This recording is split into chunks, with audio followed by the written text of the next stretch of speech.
ஜெய் ஸ்ரீ மாத்ரே நமக. ஜெய் குருத ஜெய் குரு பிரசரம். நமஸ்காரம். நான் கரூர்ல இருந்து வல்சலா பணிக்கர், பிரசன்ன ஜோதிடர். இன்னைக்கு நம்ம 2026ஆம் ஆண்டு குரு பெயர்ச்சி பலன்கள் சிம்ம ராசிக்கு எப்படி இருக்குன்னு பார்க்க போறோங்க. இது என்னன்னா, எப்ப குரு பெயர்ச்சி வருது அப்படின்னா, திருக்கணிதப்படி 1/6/2026 ஜூன் மாசம் 1ஆம் தேதி வருது. அதே மாதிரி வாக்கியப்படி 26/5/2026 இது மே மாசம் 26ஆம் தேதி வருதுங்க. இது திருக்கணிதப்படியும் வாக்கியப்படியும் சும்மா ஒரு 3-4 நாள் தான் வித்தியாசமா இருக்கனால எது முதல்ல வருதோ அதையே நான் சொல்லிடுறேன். வாக்கியப்படி 26/5/2026. அதே மாதிரி செவ்வாய்க்கிழமை வைகாசி மாதம் 12ஆம் தேதி செவ்வாய்க்கிழமை அஸ்த நட்சத்திரத்துல காலை 11:05 மிதுன ராசில இருந்து கடக ராசிக்கு குரு வராரு. உங்களுடைய ராசிக்கு 11ஆம் இடத்துல இருந்து 12ஆம் இடத்துக்கு வராரு. குரு பலம் ரொம்ப அற்புதமா இருக்கு அப்படின்னு நான் கட்டாயம் சொல்ல மாட்டேன். 12ஆம் இடத்துல வராரு. உங்களுக்கு 12ல குரு வர்றதுனால எந்த இடத்த பாக்குறாருன்னா 4ஆம் இடத்த பாக்குறாரு. அதே மாதிரி 6ஆம் இடத்த பாக்குறாரு. அஷ்டமஸ்தானத்தை பாக்குறாரு. இது நன்மையான்னு கேட்டா நீங்க ரொம்ப கவனமாக இருக்கக்கூடிய காலகட்டம் தான். அஷ்டமத்து சனி இருக்கு, ராகு கேதுவோடைய தீமையும் உங்களுக்கு இருக்கு. அதாவது கேது உங்களோட ராசியில இருக்காரு. அது கொஞ்சம் கஷ்டமா தான் இருக்கும். போதாது குறைக்கு குருவும் போய் 12ல இப்ப மறைஞ்சிருக்காரு.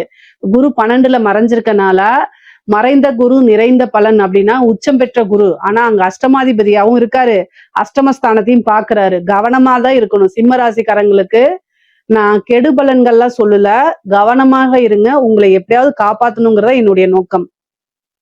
சோ குரு 12ல இருக்கனால விரயத்தை கொடுப்பாரா அப்படின்னா, இந்த காலகட்டங்கள்ல 12ஆம் இடம்ங்கிறது விரயத்தையும் குறிக்கும், அதே நேரத்துல இன்வெஸ்ட்மெண்ட்டையும் குறிக்கும்.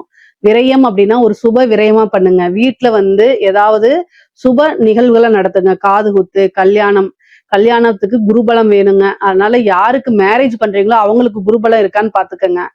அதே நேரத்துல காது குத்துறது, இந்த மாதிரி மங்கள நிகழ்வுகள் நடத்தலாம். அப்புறம் நிறைய இன்வெஸ்ட்மெண்ட் கோல்டுலயோ அல்லது ஏதாவது சின்ன சின்னதோ உங்களுக்கு என்ன விஷயமோ அதை இன்வெஸ்ட் பண்ணி வைங்க. சேர்த்தி வைக்கிறதும் பாத்தீங்கன்னா சேமிப்பு மாதிரி 12ஆம் இடம் அதுதான் குறிக்கும். அதே மாதிரி 4ஆம் இடம்ங்கிறது என்ன அப்படின்னா வண்டி, வாகனங்கள், வீடு இதெல்லாம் குறிக்கக்கூடியது, சொத்தை குறிக்கக்கூடியது. 6ஆம் இடம் சொத்த சேர்க்கை அப்படின்னு சொல்லுவோம் இல்லைங்களா, அதை குறிக்கக்கூடியது, கடனை குறிக்கக்கூடியது. 8ஆம் இடம்ங்கிறது சிக்கலை குறிக்கக்கூடியது, விபத்தை குறிக்கக்கூடியது. சோ குருவுடைய பார்வை எங்கெல்லாம் வருதோ அது எல்லாத்தையுமே வளர்த்துட வேண்டியதுதான் அவருடைய பிரதான வேலை. அவரு ரொம்ப நல்லவரு. அவரு எல்லா விஷயங்களையுமே வளர்த்து விடுவாரு. எப்படி நல்லதை வளர்த்து விடுறாரோ அதே மாதிரி தீமையும் வளர்த்து விடுவாரு. அவருக்கு பாகுபாடு கிடையாது. நன்மை தீமை ரெண்டுமே ஒரே மாதிரியே பார்த்து வளர்த்து விட்டுருவாரு. சோ 6ஆம் இடம்ங்கிறது கடனை வளர்த்து விடுவாரு. சோ அதனால கடன் ரீதியா இருக்கக்கூடிய பிரச்சனைகள்லாம் சமாளிக்கணும். ஆனா குரு உச்சபலம் பெற்று 12ல இருந்து பாக்குறதுனால கடனை அடைக்கிறதுக்கு உண்டான அமைப்பும் உறுதியாக இருக்கு உங்களுக்கு. சரிங்க, நான் ஒரு உத்தியோகத்துல இருக்கேன், இந்த 12ஆம் இடத்துல குரு இருக்கு, நான் பணம் சேர்த்து வச்சிருக்கேன்னா தயவு செய்து ஒரு வீடை வாங்குங்க, ஒரு வாகனத்தை வாங்குங்க. ஏதாவது உங்களுக்கு பிரயோஜனமாக இருக்கக்கூடிய விஷயங்களை இன்வெஸ்ட் பண்ணிருங்க. ஏன்னா குரு 12ஆம் இடத்துல இருக்கு அப்படின்னா ஏதாவது ஒரு விரயத்தை செய்யதான் போறாரு. அந்த விரயம் நமக்கு சேவிங்ஸா சொத்தா எப்படி ஆக்கலாங்கிறத யோசித்து செயல்படுங்க. சிம்மராசிக்காரங்களுக்கு பொதுவாவே இந்த டைம்ல பாத்தீங்கன்னா ஏதாவது ஒரு செலவு அப்படிங்கிறது கட்டாயமாக்கப்பட்டிருக்குது. அதனால அந்த கட்டாயத்தை நீங்க எப்படி ஹேண்டில் பண்றீங்க அப்படிங்கிறதா இருக்கு. பொதுவாவே நல்ல புத்திசாலி தான் சிம்மராசிக்காரங்க. மெயினா எல்லா விஷயத்தையும் பிளான் பண்ணி தான் செய்வீங்க. அதே மாதிரி சிறப்பாகவும் திறம்படவும் செய்வீங்க. நல்ல நிர்வாக திறமை இருக்கு. அதனால பினான்சியல் விஷயங்கள்லாம் நல்லா மேனேஜ் பண்ணக்கூடிய கெப்பாசிட்டி உங்களுக்கு இருக்கு. இந்த காலகட்டத்துல நான் அதை ஏன் சொல்றேன் அப்படின்னா அதை மறந்துருப்பீங்க. சோ அதனால நினைவு கூர்றேன். சோ அதனால நீங்க ஏதாவது ஒரு விஷயத்த கட்டாயம் செய்யணும். அஷ்டமஸ்தானத்தை பாக்குறதுனால எல்லா விஷயங்களும் கவனத்தோட இருக்கணும். குரு 8ஆம் இடத்தை பார்க்கும்போது ரொம்ப ரொம்ப கவனமாக இருக்கிறது அத்தனை விஷயங்களுமே நன்மையை கொடுக்கும் உங்களுக்கு. 4ஆம் இடத்தை பாக்குறதுனால நீங்க ஏதாவது வீடு வாங்கக்கூடிய அமைப்புகள் இருக்கு அப்படின்னா தாராளமா பண்ணலாம். ஏன்னா சொத்து சேர்க்கை அப்படிங்கிறது இந்த காலகட்டத்துல உண்டு. நீங்க ஒரு ஒர்க் பண்ணிட்டு இருப்பீங்க, நான் லோன் எடுக்கலாமான்னா தாராளமா எடுக்கலாம். உங்களுக்கு 100 ரூபாய் வருமானம் வருது அப்படின்னா 30 ரூபாய் நீங்க என்ன செய்யலாம், தாராளமா லோனுக்கு போய்க்கலாம். ஜோசியர் சொன்னாங்கன்ட்டு உங்களுடைய தகுதி மீன்ஸ் என்னன்னா உங்களுடைய சேலரிக்கு மீறி நீங்க என்ன செய்யக்கூடாது. 100 ரூபாய் வருமானம் வருது அப்படின்னா 50 ரூபா 60 ரூபா லோன் போடக்கூடாது. ஏன்னா அதெல்லாம் 60% 50%க்கு மேல போகுது. அதனால அந்த மாதிரி செய்யாதீங்க. 30%க்குள்ளதான் உங்களுடைய லோன்ஸ் எல்லாம் இருக்கணும். அப்பதான் எல்லா விஷயத்தையும் மேனேஜ் பண்ண முடியும் நீங்க. சரி. இது வந்து என்னன்னா, நீங்க கடன் வாங்கக்கூடிய அமைப்புகள், கடன் கிடைக்கக்கூடிய அமைப்புகள் இருக்கு. சரி, இந்த டைம்ல நான் 12ல எனக்கு குரு மறைஞ்சிருக்கு. புதுசா தொழில் ஸ்டார்ட் பண்ணலாமான்னா, தாராளமா ஸ்டார்ட் பண்ணலாம். ஏதாவது ஒரு டென்ஷன் இருக்கணும். ஏதாவது ஒரு வேலை ஓடிக்கிட்டே இருக்கணும். ஓய்வு எடுக்கிறதுக்கு நேரம் இருக்கக்கூடாது. தூங்குறதுக்கு நேரம் இருக்கக்கூடாது அப்படின்னா, தாராளமா நீங்க பண்ணலாம். ஏன்னா குரு இதெல்லாம் குடுப்பாரு. அப்ப நீங்களா வாலண்டரியா போய் ஒரு பிசினஸ ஸ்டார்ட் பண்ணலாமான்னா, தாராளமா ஸ்டார்ட் பண்ணலாம். இந்த டைம் எனக்கு மறைஞ்சிருக்கு. குரு பலமே இல்ல. தொழில் ஸ்தானத்துக்கு இல்லைன்னு நீங்க நினைக்காதீங்க. 12ஆம் இடம்ங்கிறது இன்வெஸ்ட்மெண்ட். குரு வரக்கூடிய 12ல வரக்கூடிய இடத்துல நம்ம ஒரு இன்வெஸ்ட்மெண்ட்ட பண்ணணும் அப்படின்னா, அது பல வகைகள பெருக்கி குடுத்துரும். அதனால தாராளமா பண்ணலாம். ஆனா உங்களுடைய ஜாதக ரீதியா தொழில் ஸ்தானத்துக்கு நீங்க வந்து உங்களுடைய தொழில் ஸ்தானத்துக்கு எப்படி இருக்கு, தொழில் காரகனுக்கு எப்படி இருக்கு, 10ஆம் அதிபதியுடைய நிலை, தொழில் பண்ணலாமா அப்படிங்கறதெல்லாம் உங்களுடைய ஃபேமிலி ஜோசியரை கேட்டுட்டு பண்ணுங்க. ஆனா குருபலம் 12ஆம் இடத்துல இருக்கனால இந்த டைம்ல ஒரு இன்வெஸ்ட்மெண்ட் பண்ணி புதுசா ஒரு ஸ்டார்ட் அப் தாராளமா தொடங்கலாங்க. அதுல தவறுகளே கிடையாது. அதே மாதிரி தொழில் தொடங்குறதுக்கு உங்களுக்கு பிசினஸ் லோன் கிடைக்கும். 6ஆம் இடத்தை குரு பாக்குறதுனால கடன் வாங்கக்கூடிய அமைப்புகள், கடன் கிடைக்கக்கூடிய அமைப்புகள், மானியத்தோட கடன் கிடைக்கக்கூடிய அமைப்புகள்லாம் உங்களுடைய ராசிக்கு இருக்கு. தாராளமா பண்ணலாம். ஒரு வாகனம் வாங்கலாம். தொழிலுக்காகவோ அல்லது வந்து பர்சனல் யூஸுக்காகவோ ஒரு வாகன பிராப்தம் அப்படிங்கிறது உறுதியாக இருக்கு உங்களுக்கு. அது மூலியமா இன்கமும் நீங்க ஜெனரேட் பண்ணிக்க முடியும். அதே மாதிரி தாய் வழி சொத்துக்கள் வந்து சேரக்கூடிய அமைப்புகள் இருக்கு. தாய் வழி சொத்துல ஏதாவது பிரச்சனைகள், வில்லங்கங்கள்லாம் இருந்துச்சு அப்படின்னா அதெல்லாம் நிவர்த்தியாகி என்ன செய்யும், உங்களுக்கு இந்த காலகட்டத்துல பிராப்தம் இருக்கு. அதனால தாய் வழி சொத்துக்கள் ஆதாயங்கள்லாம் உங்களுக்கு இருக்கு. 6ஆம் இடத்தை குரு பாக்குறதுனால தேக ஆரோக்கியத்துல கவனம் செலுத்துங்க. இவ்வளவு நாளா என்ன ஒர்க் அல்லது பிசினஸ்ன்னு ஓடிட்டே இருந்துட்டு ஏதாவது ஒரு டென்ஷன், அலைச்சல் அப்படின்னு இருந்துட்டே இருந்திருக்கும். அந்த இதெல்லாம் வந்து ஒதுக்கி வச்சுட்டு உடல் ரீதியா ஏதாவது பிரச்சனைனா உடனடியா மருத்துவரை ஆலோசனை பண்ணி என்ன செய்யணும் அப்படின்னா ஹெல்த்தை நீங்க பாத்துக்கணும். இல்ல அப்படின்னா ஒரு பெரிய செலவா மாறிடும். டாக்டர்கிட்ட ஏன் பாருங்க பாருங்க அப்படின்னா, பிரச்சனை வந்து சின்னதா வரும்போதே நீங்க அதை பார்த்துட்டீங்க அப்படின்னா பெரிய செலவுகளை ஏற்படுத்தாது. 1000 500ல செலவு பண்றதுக்கு நீங்க யோசிச்சீங்க அப்படின்னா அது லட்சக்கணக்குல கொண்டு போய் விட்டுரும். ஏன்னா 8ஆம் இடத்தையும் பாக்குது. அதனால ரொம்ப கவனமா இருங்க. சர்ஜரி வரதுக்கு உண்டான அமைப்புகள் இருக்கு. அதே மாதிரி வண்டி வாகனங்கள்ல போகும்போது கவனம். உங்களுக்கு டென்ஷனா இருக்கு, மனநிலை கொஞ்சம் சரியில்லை, பல யோசனைகள் ஓடுது அப்படின்னா தயவு செய்து வண்டி ஓட்ட வேண்டாம். ஏன்னா 4ஆம் இடத்தை பாக்குது, 6ஆம் இடத்தை பாக்குது, 8ஆம் இடத்தை பாக்குது 12ல இருந்து. அப்போ ஒரு மருத்துவ விரயம் உண்டு, ஒரு மருத்துவ சர்ஜரி உண்டு. நிறைய பேருக்கு வந்து சர்ஜரி அமைப்புகள் இருக்கு. அதனால ரொம்ப கவனமாக இருக்கணும். 8ஆம் இடத்தை பார்க்கும்போது விபத்து கண்டங்கள் ஆகிறதுக்கு உண்டான அமைப்புகள்லாம் இருக்கு. அதனால ரொம்ப ரொம்ப கவனமாக இருக்கிறது நல்லது. 6ஆம் இடத்தை பார்க்கறதுனால உங்களுக்கு வழக்குகள்ல வெற்றி கிடைக்கிறது அமைப்புகள் இருக்கு. நீங்க யார் மேலாவது கேஸ் போட்டிருப்பீங்க, அது உங்களுக்கு ஃபேவரா வரதும். அதே மாதிரி உங்க மேல யாராவது கேஸ் போட்டிருந்தா அதுவுமே உங்களுக்கு சாதகமா அமையக்கூடிய அமைப்புகள் இருக்கு. பொதுவா வழக்குகள்ல வெற்றி கிடைக்கக்கூடிய அமைப்புகள் இருக்கு. சொத்து சேர்க்கை அப்படிங்கிறது இருக்கு. இந்த டைம்ல வந்து பாத்தீங்கன்னா என்ன விஷயங்கள் தொட்டாலுமே ஜெயிக்கக்கூடியது. ஏன்னா 6ஆம் இடம்ங்கிறது வெற்றி ஸ்தானம். அதனால உங்களுக்கு ஜெயிக்கக்கூடிய அமைப்புகள் இருக்கு. ஆனா தேக ஆரோக்கியத்துல மட்டும் மீண்டும் மீண்டும் கவனம் செலுத்தணும். படிக்கக்கூடிய குழந்தைகள் படிப்புல நல்ல ஆர்வமா இருப்பாங்க. கல்வி ஸ்தானத்தை வந்து குரு பாக்குறதுனால படிப்புக்காக வெளிநாடு செல்லக்கூடிய அமைப்புகள், உத்தியோகத்துக்காக வெளிநாடு செல்லக்கூடிய அமைப்புகள் இருக்கு. நிறைய பேர் ஒர்க் பண்ணிட்டு இருக்கவங்க, பிசினஸ் பண்றவங்க வெளிநாட்டுக்கு சென்று அவங்களுடைய விஷயங்களை மேற்கொள்ளக்கூடிய அமைப்புகள் இருக்குங்க. ஏதாவது ஐடி கம்பெனி இந்த மாதிரி இருக்கீங்க அப்படின்னா வெளிநாட்டுக்கு போகணும்னா இந்த டைம்ல ட்ரை பண்ணீங்கன்னா குருபலம் இருக்கனால வெளிநாடுகளுக்கு செல்லக்கூடிய அமைப்புகள் உங்களுக்கு தாராளமாக கிடைக்கும். 4ஆம் இடம்ங்கிறதுனால கல்விக்குமே நீங்க வந்து பாத்தீங்கன்னா ஹையர் எஜுகேஷனுக்காக வெளிநாடுகளுக்கு செல்லக்கூடிய அமைப்புகள் உறுதியாக இருக்கு. 8ஆம் இடத்தை குரு பாக்குறதுனால ஒரு அதிர்ஷ்டம் இருக்கு. ஏன் அப்படின்னா 8ஆம் அதிபதி உங்களுக்கு குருங்க, அஷ்டமாதிபதி. அவர் 12ஆம் இடத்துல வந்து உச்சம் பெற்றிருக்காரு. அது ஒரு அதிர்ஷ்டம்ங்க. அதாவது என்ன அதிர்ஷ்டம் அப்படின்னா கெட்டவன் கிட்டிடில் கிட்டிடும் ராஜயோகம். அஷ்டமாதிபதி உங்களுக்கு கெட்டவர். அது 12ஆம் இடத்துல வந்து மறைஞ்சிருக்கனால உச்சபலம் பெற்றிருக்கனால ஒரு அதிர்ஷ்டம். உழைக்காத வருமானம், உயில் சொத்துக்கள் வரும். அதாவது வாரிசு இல்லாத சொத்துக்கள் வரதுக்கு உண்டான அமைப்புகள் இருக்கு. ஏன்னா 5 குடையவரா இருக்கனால 5, 8 அப்படிங்கும்போது ஒரு திடீர் அதிர்ஷ்டம் உங்களுக்கு உறுதியாக உண்டு. சிம்ம ராசிக்காரங்களுக்கு திடீர் அதிர்ஷ்டம், ஐஸ்வர்ய பிராப்தம் உறுதியாக இருக்கு.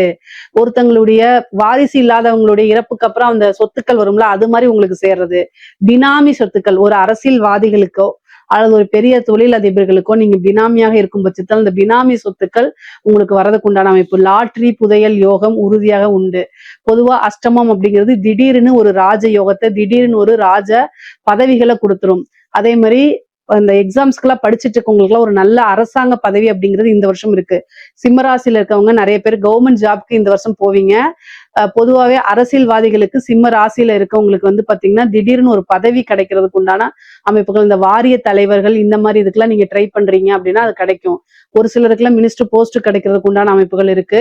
பொதுவா அரசியல்வாதிகளுக்கு இது இந்த காலகட்டம் ஒரு ஜாக்பாட்னே சொல்லலாம். பெரிய பெரிய டெண்டர் கிடைக்கிறது, இந்த மாதிரி விஷயங்கள்லாம் உங்களுக்கு கிடைக்கிறதுக்கு வாய்ப்புகள் இருக்கு.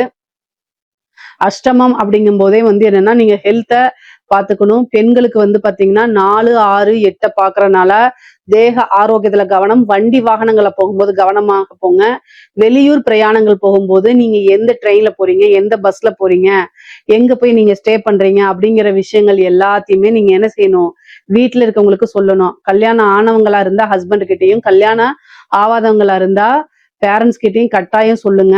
அதே மாதிரி நீங்க ஒரு இன்ஃபுளுசரா இருக்கீங்க அப்படின்னா ரொம்ப கவனமாக இருக்கணும். அஷ்டமஸ்தானத்தை குரு பார்க்கும்போது தேவையில்லாத பழிச்சொல்கள், அவமானங்கள், வதந்திகளுக்கு எல்லாம் ஆளாகிற மாதிரி வரும்.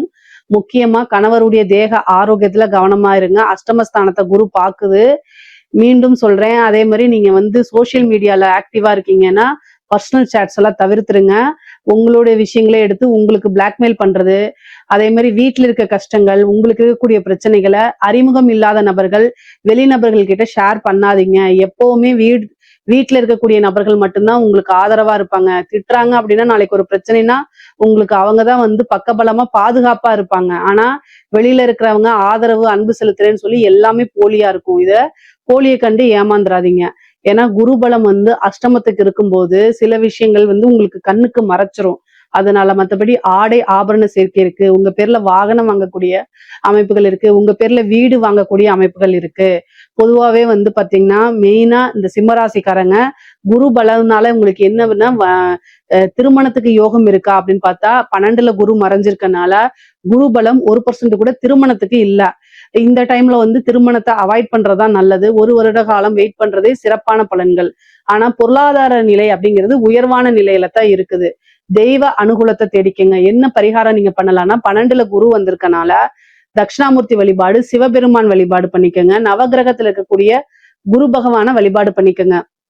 முல்லைப்பூ மாலை தொடுத்து 2 நெய் தீபம் போட்டு தட்சிணாமூர்த்திக்கு வழிபாடு பண்ணிட்டு சிவபெருமானையும் நவகிரகத்துல இருக்கக்கூடிய குரு பகவானையும் வழிபாடு பண்ணிக்கோங்க. வியாழக்கிழமை வியாழக்கிழமை உங்களால போக முடிஞ்சா பண்ணுங்க. இல்ல அப்படின்னா அதுக்காக வருத்தப்படாதீங்க. அது ஒண்ணும் தப்பு கிடையாது. எப்போ உங்களுக்கு முடியுதோ அந்த டைம்ல போய் பண்ணுங்க. தெய்வங்கள் நீங்க இருக்கக்கூடிய இடத்துல இருந்தே ஆத்மார்த்தமா கும்பிட்டா கூட உங்களுக்கு வலிவு கொடுக்கும். அதனால பிரச்சனைகள் கிடையாது. நீங்க அதுக்காக வருத்தப்படாதீங்க. என்னால போக முடியலன்னு சில பேர் வருத்தப்படுறாங்க. அவங்களுக்காக சொல்றேன். நீங்க வந்து உத்தியோகம் பாக்குறீங்க, ஒர்க் பாக்குறீங்க, உங்க விஷயங்களை உங்களுடைய பேரண்ட்ஸ, ஹஸ்பண்ட, ஒய்ஃப கவனிச்சுக்கிறதுக்கு கரெக்டா இருக்கு அப்படின்னாலே அங்கேயே குருவுடைய ஆசீர்வாதமும் தெய்வ பலமும் கட்டாயம் வந்துரும். அதனால தனியா நீங்க போய் கும்பிடணும்னு அவசியம் இல்ல. உங்களுக்கு டைம் இருக்கும் பட்சத்தில், உங்க மனசு விரும்பும் பட்சத்தில் நீங்க போய் கும்பிடலாம். அதனால தவறுகள் கிடையாது. சரிங்களா? பொதுவாவே குருபலம் வந்து உங்களுக்கு குறைவாக இருக்கனால பொருளாதார நிலை ரொம்ப சிறப்பா இருக்கு. ஆனா உறவுகளுக்கு இடையே மனக்கசப்ப ஏற்படுத்தும். அதனால சண்டை சச்சரவுகள் வரும். குடும்பத்துல வந்து அப்பப்போ வாக்குவாதங்கள் வரும். அது ஒரு பெரிய ஆர்கியூமெண்டா மாத்தாதீங்க. 6ஆம் இடம்ங்கிறது பிரிவினையை ஏற்படுத்தும். 8ஆம் இடம்ங்கிறது மனவலி வலிக்கும். அதாவது பிரிந்து போகக்கூடிய நபர்களை நினைச்சு மனசு உருகும்னு சொல்லுவோம்ல, அந்த மாதிரி மனதுக்கு பிடித்த நபர்கள் பிரிந்து போகக்கூடிய அமைப்புகள் இதெல்லாமே உங்களுக்கு குரு கொடுத்துருவாரு. அதனால ரொம்ப கவனமாக இருக்கணும். எவ்வளவுக்கு எவ்வளவு வந்து உறவுகளை பாதுகாக்க முடியுமோ அந்த அளவுக்கு பாதுகாக்கணும். வார்த்தைகளை வந்து நல்லா அன்பா பேச பழகிக்கங்க. ஏன்னா உங்களுக்கு குரு மறைஞ்சிருக்கனால டக்கு டக்குன்னு மனசுல இருக்கக்கூடிய விஷயங்களை நீங்க பேசுவீங்க, ஒளிவு மறைவு இல்லாம. அது அடுத்தவங்களை ஆப்போசிட்ல இருக்கக்கூடிய ஆளுங்களை கட்டாயம் பாதிச்சிரும். சோ அவங்க நமக்காக தான் இருக்காங்க. அவங்களுக்கு என்ன தேவை, எப்படி பேசணுங்கிறத கத்துக்கங்க. இல்லைன்னா உங்களுக்கு பிடித்த உறவுகளை இழக்கக்கூடிய அமைப்புகள் தான் அதிகமாக இருக்கு. பொதுவா சிம்ம ராசிக்காரங்க ரொம்ப நேர்மையானவங்க. நான் இல்லைன்னு சொல்லல. எந்த ஒரு விஷயமும் ஒளிவு மறைவு இல்லாம பேசக்கூடியவங்க தான். ஆனா பொதுவாவே உறவுகள் நீங்க தக்க வச்சுக்கணும் அப்படின்னா எல்லா இடத்துலயும் உண்மை மட்டும் செல்லாது. அந்த இடத்துல சில டைம் பாலிஷா பேசுறதுக்கு கத்துக்கங்க. இல்ல அப்படின்னா உங்களுக்கு பிடித்தமானவர்கள் உங்களை விட்டு போறது கட்டாயம் நிச்சயமாயிரும். அதனால கவனமாக இருந்து செயல்படுங்க. நீங்க வாழ்றது, நீங்க சம்பாதிக்கிறது, இது எல்லாமே உறவுகளுக்காகத்தான். அந்த உறவை பாதுகாத்து வச்சுக்கிறதுக்கு கொஞ்சமாவது சிரமப்படுங்க, கஷ்டப்படுங்க. அதுல தவறுகளே கிடையாது. உங்களுக்கு ஒரு பிரச்சனைனா அவங்கதான் வந்து நிக்க போறாங்க.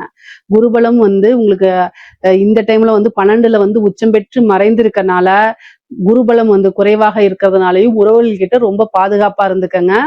மத்தபடி பொருளாதார வாழ்க்கை ரொம்ப ரொம்ப நல்லா இருக்கு. இதுல ஏதாவது சந்தேகங்கள் இருக்கு அப்படின்னா கமெண்ட்ஸ்ல கேளுங்க. கட்டாயம் நான் ஆன்சர் பண்றேன். நம்மளுடைய சேனலை லைக் பண்ணுங்க, ஷேர் பண்ணுங்க, சப்ஸ்கிரைப் பண்ணுங்க. நன்றி, வணக்கம்.